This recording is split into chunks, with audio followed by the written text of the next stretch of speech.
Ito ang huling araw sa ating piyesta sa Danau City para karangalan sa Santo Tomas de Villanueva. Nahanda lang sila tela sa kanyang puti tela, kanyang mismo ng santo. Ito sa kabila naman na ito ng sasagawa ng dalanginan ni Santo Tomas. At pangalawa naman kila Don Carlos sa kanyang kainan namin. Ito yung pangatlo. Ihanda natin mga fireworks display para parating na din mamayang gabi. Ito na pahanda namin, lechon baboy at iba pa mga pagkain namin tulad ng pansit. At saka macaroni. Ito na dala naman kay mama sa kanyang pagkain. Kaso nga lang diet na ako eh. Oh, kain na tayo. Kaunta. Parang kain, nagagamit din ng gloves, parang hindi na tuyo ng kamay. Ito na lang yung bisita na kalatsing sa kanyang mismo ng vlog. Ito guys natin, kala Don Carlos sa kanyang mismo sa kanyang estatwa ng Santo Tomas para handa natin mamayang gabi. Kaso nga lang, alas 8:30 na dadaan dito sa may Barangay Suba. Dalas na natin hindi na dadaan ng prosesyon nung nakarang linggo or September 15. Naaraw nung nakaraan ay kasama ng Carranza Festival, ito na vlog natin sa YouTube. Ito pa dalawa namin yun sa kanyang kakainan, keso nga lang konting kain namin eh, sabi ni mama, na may kasamang gulay eh. Oh, kaunta na! Kaso nga lang malapit na kami pabalik sa Maynila sa September 27, at sa 29 pupunta na sa Cebu City at Lapu-Lapu. Para mag-sino kasagawa ng travel list o di kaya bucket list. Sabi ni Ma'am Mendoza, September 30, October 1, sagawa ng special exam. Pero sa akin. Kaso nga lang, hindi na gaano mag-exam. Kaso nga lang, hindi na tutuloy eh. Pabalik ako sa Maynila. Sa papalik ako sa pala. Nagabitin ako mismo ng barko ng To Go Travel. Okay lang daw. Sabi nila nga ka-chat dito sa may messenger. Ito na, pasokan mo sa gisag ng mga watawad ng Vatican at watawad ng Pilipinas. Ito sa mga dance performers guys sa Carranza Festival. Noong September 15 kasi nakakita ko for the first time. Ito na-upload na ako sa YouTube.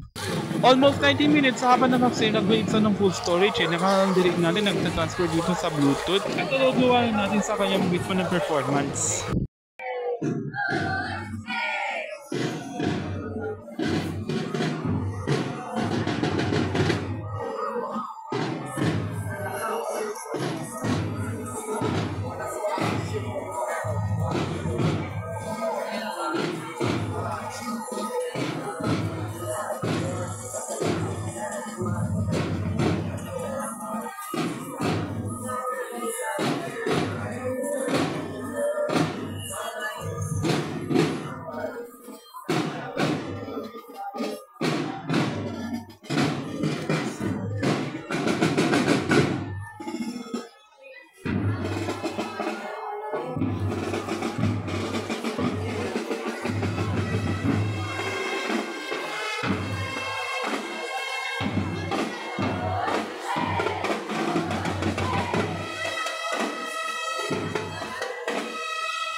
Nagawa namin sa fireworks display sa may kalangitan.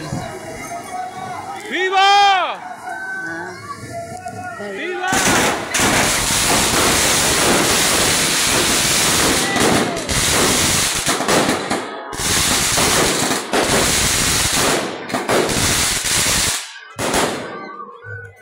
Oh.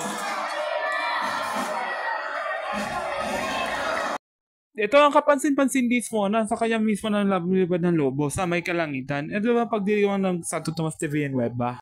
Although nakakatapos lang mismo sa maringan na prosesyon sa ating taong bayan. Ito kasama natin sa kanyang pamilya sa Danau City. Touching natin mag 9:24 na. Ilabas na natin ng mga unan para magkasin ng pahinga na at saka mga tulog.